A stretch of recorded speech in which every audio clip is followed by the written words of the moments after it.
नमस्कार मित्रांनो, स्वागत आहे तुमचं एव्हीके स्टडी यूट्यूब चॅनलवरती।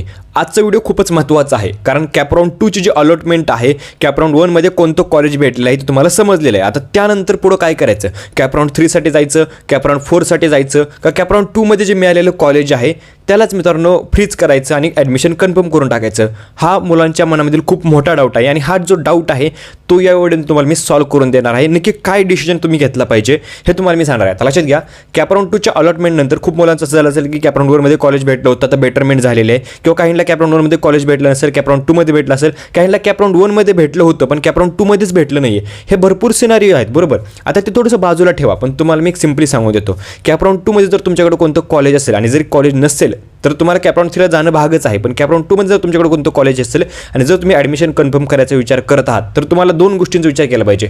तुम्ही जे कॉलेज पाहताय ते तुम्हाला कॉलेज मिळाले का?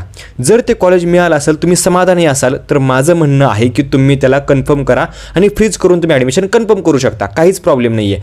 परंतु जर तुमच्या मनामध्ये 10% जरी असा डाऊट आहे की आपल्याला याच्यापेक्षा चांगलं कॉलेज भेटावं, तर मी म्हणतोय तुम्ही बेटरमेंट करा आणि कॅपराउंड 3 साठी जावा। कारण लक्षात घ्या, काही लोक म्हणतील की कॅपराउंड 3 साठी वॅकंट सीट नसतील, कट ऑफ वाढेल, ह्या सर्व गोष्टी बाजूला ठेवा। परंतु सुरुवातीला महत्त्वाचं काय आहे, कॅपराउंड 3 ला गेल्यानंतर तुम्हाला लॉस काय होणार नाही। तुमच्याकडे कॅपराउंड 2 मध्ये भेटलेलं कॉलेज हातामध्ये आहे आणि तुम्ही कॅपराउंड 3 ला जाताय तर प्रॉब्लेम असा काही होणार नाही, बरोबर। म्हणजे बेटरमेंटच होणार आहे। फक्त एक काळजी घ्यायची, कॅपराउंड 3 ला जाताय तर त्यावेळेस फक्त चांगले कॉलेजेस टाकायचे जे तुमच्याकडे कॉलेज आहे त्याच्यापेक्षा, अशा प्रकारे स्ट्रॅटर्जी ठेवून मग कॅपराउंड 3 ला उतरायचं।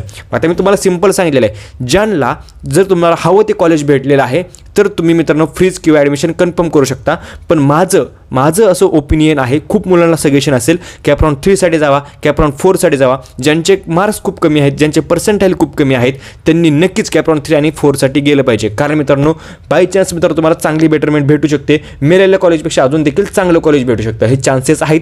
त्यामुळे मी तुम्हाला सांगतो, बेटरमेंटसाठी जाण्याचा प्रयत्न करा, कॅपराउंड 3 कॅपराउंड 4 पर्यंत जावा। फक्त काळजी घ्यायची आहे ॲटो फ्रीजची, आणि त्यानंतर मित्रांनो जे आपले कॉलेजेस आहेत ते कॅपराउंड 2 मधील जे कॉलेज लागलेले आहे त्याच्यापेक्षा चांगले टाकण्याचे। आणि जर तुम्हाला आमची काय मदत हवी असेल कॉलेज बनवण्यामध्ये तर तुम्हाला मी स्क्रीनवर ते नंबर दाखवते, त्यावर तुम्ही कॉन्टॅक्ट नक्की करू शकता। व्हिडिओ कसा वाटला कमेंट करून नक्की सांगा। व्हिडिओ लाईक करा, चॅनल सबस्क्राईब करा। व्हिडिओ बद्दल धन्यवाद।